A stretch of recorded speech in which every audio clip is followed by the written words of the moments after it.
Hey, how's it going? This is me, Matt, the Aborted Soul, and... oh, sorry. Alright, that'll work. This is to the Skeptic Antidote. Skeptic Antidote, you asked in your video, you presented pretty much an open forum as to why our worldviews, why an atheist would have the worldview of atheism. I was born with a lack of belief in things like fairies, gods, voodoo magic, stuff like that, and I just lacked belief in those. I mean, I didn't know what vegetables were either. I gained knowledge over the course of my life, and I integrated things that fit, such as I see vegetables, I can taste them, I've cooked them, there's a lot of historical context to them, they fit perfectly well in the biological universe, and I've studied, actually, plants almost to the point of botany, but I know that they exist, and it integrates really well. The idea of being a skeptical human being and keeping, like, logic and reason, like, just being reasonable. You need something to filter out the bullshit, because people will tell you lies, and you get ideas. Ideas come into your head that don't make sense sometimes. A human being may think, that person might be out to get me, or you see someone random walking down the street, that might be, I mean, when you're little, you could say, oh, he might be a superhero or something. Just anything and everything random. The reason you have what's a mature outlook as opposed to a non-mature outlook is you've been seasoned by your experiences and you can integrate them into your worldviews. And the worldview of atheism, that's kind of a misnomer. There's no such thing. It's just lacking in integration of that larger pattern of logic and reason, comparing things that fit to the background of things you already know. It's just rejecting the belief in supernatural things. Like, calling someone an atheist is kind of a misnomer as well. I mean, it's true, they are atheistic, they are non-theists, but the word atheist, like, people just assume that it's some sort of a group of people. It's defining something by the negative, which doesn't work when you're trying to generalize people. It's like saying someone is an A-racist or an A-astrologist. Like, everyone that doesn't believe in astrology, oh, those damn A-astrologists. How do you integrate A-astrology? Honestly, the Skeptic Antidote, how do you integrate A-astrology into your worldview? I mean, how is that a world? You know, how is your worldview of A-astrology? And honestly, it's just not your worldview. Just like it's not your worldview of A-racism. You just aren't a racist. You don't function under those purviews. Like, it's like saying an A-Republican. You know, I mean, you could be something else, such as a Democrat or a Libertarian. Those are definitional things. Those give boundaries and guidelines. You know, like. You would expect a libertarian not to believe in big government. An atheist, you would just doesn't believe in bullshit stories. Like, and I just call it as I see it. You know, I'm not trying to be abrasive. I'm not trying to say, fuck you for being stupid. I think the decision itself is stupid. I don't think that religious people themselves are stupid in all cases. Although some of them are. I think stupid people cling to things like that. If you're really trying to classify people based on their outlooks on life, and people who have stupid outlooks tend to follow like sheep everyone filing into the church and give 10% of your money, even if you don't give. It's stupid. The whole idea. You ask, why do you reject this? Really is, I think, the core of what you're asking, because you're saying, why is this your worldview? It's not my worldview. I have worldviews based on real things and real experiences and what I've learned about the world.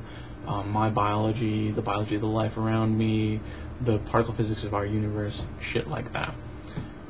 But when it comes to an atheistic worldview, or rather the rejection of a theistic worldview, I do that mainly because it doesn't make sense. In the words of Carl Sagan, extraordinary claims demand extraordinary evidence. It's paraphrasing. I don't know exactly what word, demand or requires or whatever. But basically what he's saying is, if you're going to make this claim, there's a big invisible man. He lives in another dimension. He watches you and listens to your thoughts. He knows everything. He controls everything. He sends some people to hell, some people to heaven, based on a set of criteria that he'll never tell you. Okay, I've never been communicated to by an outside spiritual force, and I would dare say that it would be hard to prove that anyone else, there is no proof that anyone else ever has. Okay? Miracles by definition are not provable. They're the same thing with, they're just fairy stories. They're people being, like, I'm going to step on a crack, it's going to break your mother's back. You know, it's ridiculous. There's no proof, or there's nothing supporting those ideas. Those are just ideas, and people defend them with, oh, I believe them. You know, that in anything else, you know, if you were to say, I'm Napoleon, okay, I'm Napoleon, and my car it has wings, and it can shoot missiles, so don't fuck with me. You know, people would laugh at you. They'd say, what the fuck are you talking about? You're acting foolish, you're talking nonsense, and you would be instantly shunned, or people would get a fascination with you because they think you're crazy. But you wouldn't, you can't expect to have people not touch something that's ridiculous. And in our society, a taboo has been developed because religious people are super hypersensitive about it most of the time. Oh, you can't offend me. God forbid you offend me with my ridiculous, superstitious beliefs. Like, basically what the major world religions are claiming is there's a giant spiritual being outside of reality that created reality. Okay, and if he created reality, he'd have to be more complex than reality. So if that's your explanation for why reality exists, then you've got this big, more complex thing to explain. So that would require another God that was more complex, and yada, yada, yada. But really, I just have no reason to believe in these fairy stories. If you take a historical worldview of these type of stories, this mythology, human beings, like the cult of Catalhyok, or ancient Greek religion, or the Romans after that, or the Egyptians, or the Mesopotamians, or, I mean, you could go through any of the ancient religions. Pretty much everything but Ionia had their own, you know, set of gods for sneezing, and their gods for sickness, but we didn't know what went on. Our ideas thought things had a purpose, like there were spirits behind things. We wondered, and eventually there were,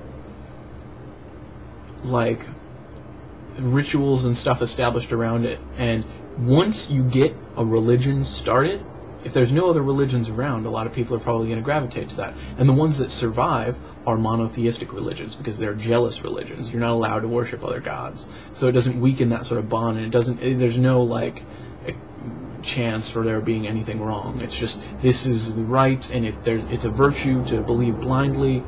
Or, I mean, even like faith, it's just belief without evidence. That's all it means. Belief without evidence. And in this context, when it comes to a God, it's just belief without evidence. And I'm sorry, if you're going to make the claim that there's this big spiritual invisible being that controls you, and you better follow his rules or you go to hell, or you better forgive, you know, let this invisible being into your heart, into the invisible fairy that you've got inside you called your soul, which is also something that I totally reject. It's a stupid idea. There's no point to it. I mean, I'm trying to be rather neutral, because you did ask. You know, it seemed you were being inquiring. There's just no reason to believe this stuff. I mean, why don't you believe that the universe is inside a giant pickle? For the same reason that I don't believe that the universe is governed by an old Jewish guy. It's just ridiculous. And from Christianity, it's just an old tribal blood sacrifice, animal blood sacrifice religion. They slit animals' throats. Like, this is like ancient tribal shit, just like all the other ridiculous cults. Like, that's all it is. And they don't do that now because it doesn't integrate well. And you do realize that this particular religion of Christianity has been updated. They were like, oh, this little cult coming out of Rome, you know, ripped up and, you know, totally took over. It's just another iteration of ridiculous blood sacrifice religion. That's all it is. I mean, you can, you know, hoo-ha it all day, but you have no proof for believing it. There's no reason to believe it. Like, you go with Pascal's wager and, like, what if, you know, what if I'm wrong? But your more chances are you're going to be wrong because of all the other religions. Like, of the thousands and hundreds of thousands and billions of personal interpretations of what's going on. And there's no criteria for establishing if they're right, because you're throwing logic away. You're taking reason, and that's the only way you can believe in that stuff. It's nonsense. It's fairy stories. That's all it is. You know, there's this guy in this boat, and like he got 2 of every animal. That couldn't even work. You couldn't fit every single insect. And if you were going with only things that breathe through their nose, or you couldn't fit every type of rhinoceros on this boat. Okay, you couldn't fit every type of elephant and rhinoceros on an aircraft carrier. You couldn't do it. You could put them all on there, and there wouldn't be enough food. There wouldn't be enough food for 10 nights. Like 2 of every single animal. That's just ridiculous. Like I got swallowed by a fish. Or if you want to reinterpret it, a whale, or, you know, because our ideas of whales weren't very huge back then. But they're stupid stories. People lived for thousands of years. You know, there's this big giant flood, and there's no evidence. There's absolutely zero evidence. Talk to any geologist. Like, so, I guess in closing, you come, and people make this claim that the universe is like a certain way. And that's a very scientific claim, saying that the universe was created by this supernatural being and it's governed, and a universe like that would look very different than the one we look at. It would. Like, evolution, it's a consciousness raiser. Evolution doesn't disprove God, it disproves a single point creation God, because we're seeing the forces at work that life goes through. And if you don't believe in, if you don't understand evolution and recognize that it works, I would say that you are not educated enough, or you are willfully ignorant enough that there's just no point talking to you. First, either get educated or stop lying to yourself. Like, and people have good reasons to lie to themselves, you know? Like, they built their whole, I mean, none that I would respect, but it's good enough for them, and those are their reasons. Like, they built their whole life on something. Like, oh, my parents believe in this, and people will hate me if I stop believing in it. You know, you get us a nice pat on the back, and you have this big, socially acceptable, invisible friend to hang out with all the time. So, I mean,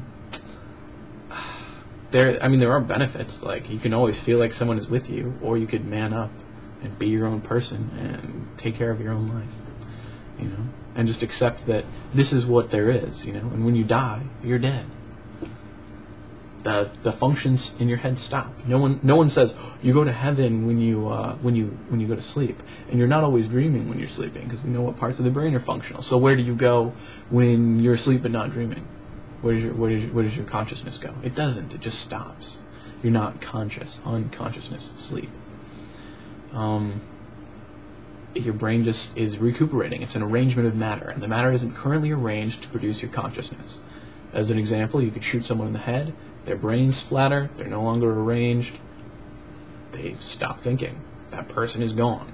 And identity is just the ways you've interacted with that person. But that person's consciousness itself is gone. So, I mean, you could say, oh, we could remember him by all the good things he did, blah, blah, blah, blah, blah. Or you could just be real about it and say, he's dead. People say, oh, if there's no religion, where do you go when you die? If you can't answer that question, oh, something's probably very wrong with you. If you can't answer where do you go when you die, well, it's usually one of 2 places. They take your body, and you can watch this as it happens. If someone dies, stay with them when they die. They'll go to the morgue, and if it's a special case, they'll have an autopsy or something, or they'll take the organs for science, or something special like that. There'll be some sort of preparatory thing. You'll have your wake, or you'll have your funeral. They'll be buried in the ground. This is option 1, and they'll throw dirt on it, and you can see it. In a couple weeks, if you don't believe, if you think they might have gone somewhere, if you dig that person up, open the casket, that person is still right there. The body's there. It's just the matter that used to be arranged that produced the consciousness. The consciousness no longer exists because the matter has been disarranged. Like, the arrangement has been messed up, such as the arrangement of it being messed up when you're sleeping and not dreaming, or more permanently when you die, such as someone blowing your brains out, or your body lacking the ability to support the faculties that produce consciousness. So that's option 1. Option 2, they take the body after preparation. You have your little wake. They burn it, send it through an oven, and actually you just get the ashes of the bones in the urn. Because I was interested when I was younger. I said, where do people go when they die? And I didn't just say, oh, they go to heaven or whatever. I found out where they go. They get burned. And the ashes from all the fat and flesh and stuff like that gets sloughed off to the side. They usually throw it away. And then you have the ashes of the presumably the ashes of the bones. I used to volunteer at a funeral home, and that's what they do, is they burn the body, and you keep it in an urn, they pick it up, bring it to the funeral home, or have it on the same premises, and present the family with it, or whatever.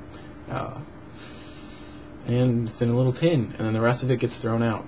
And then there's their bones, and they take it, and they're like, oh, this is Aunt Jamie. Really, that's only Aunt Jamie's bones. But then they either sprinkle them somewhere or keep them on the shelf. And if you want to make sure that they're still there, you're like, where do they go after they die? Oh, it's been 2 weeks. Go to the shelf. Pull the cap off. Look at the ashes. So that's where people go when they die. There's just nothing. Basically, there's nothing supporting the claim that there's this big supernatural sky daddy. There's just no. It's a ridiculous claim. And the only reason people believe in it is because it can get well established. It answers questions, or rather, it ends questions and ends the inquiry that people don't want to have to think about, or things that spook people out, like what happens when you die, or am I a good person? You know, oh, just admit it, mumble it in your head, and there's this big invisible man who listens to your thoughts and will then subsequently answer you. You know, he won't actually answer you, won't hear anything, but he's thinking about it, and he forgives you. You could just forgive yourself and man up and be a real person and not have to stick to fairy tale ideas. Because although, yeah, it would be nice in some ways to have a parent or this big spiritual figure that would look out for you, for one, that's just not the way the world is. It's very, very unlikely that it's like that. And if it is, it's intentionally tricking us otherwise. But it's just not true. I mean, there would also be downsides to having that. You would be, like, ultimately responsible for something that you might not morally agree with. Like, if you would be responsible to some law that had been written without your consent. You're now in reality, and you're a captive, and you have been created to please some sort of foreign outside being. And that's, for one, that's just not the case. And for two, if it was the case, it would be ridiculous and stupid. What kind of God? Like, so, alright. Also, in closing, there's also a priori arguments that can be made against the existence of a God, but they have to be specific. You have to specify what type of God it is and what type of universe it is. Okay, this universe obviously contains evil. Bad things happen to good people die, children get leukemia, God doesn't heal amputees. People go, oh, there are miracles happen all the time. You know, people get healed, but why does God decide to have, in the human history, never once heal an amputee? He doesn't heal amputees. So does that mean that miracles don't happen to amputees, or that miracles more than likely just don't happen at all? And there are just random cases where people happen to get better, whereas it's just like sometimes people's health fail for no reason. It's really rare, and then people go, oh, it's a miracle. No, it's not a miracle. But and those are like a priori arguments. Like, the existence of evil is obvious. It happens according to some sort of religious definition of evil. Evil exists, okay, in the world. If there's an all-powerful, all-loving God, you can't have evil in the world. Because his will, if he's all-powerful and all-loving, his will is that everything would be loved. And you would feel, you know, beautiful and loving towards everything. God would be like, and his will would just be manifest in the world. And, and then someone might say, well, he does that, for your good. Well, what about the good of the massive, according to the Christian doctrine, a massive amount of people are going to die. An overwhelming majority of people are actually going to hell. And that sits great with a God that sends a majority of the people he created to burn off as chaff, so that the good ones can go to heaven. And really, in the end, heaven is where you can't sin. Everything's all good and happy all the time. Why wouldn't he just create a universe just like that with everyone? Because in the end, that's what you get anyways. Doesn't make any sense. All right, so there's just a million reasons why I wouldn't believe it, and not one good fucking reason why I should believe it. So here's me, Matt, the Avoided Soul, saying thanks for your questions, the Skeptic Antidote. Your name is confusing, but peace out, have a good night, fuck off, and see you later.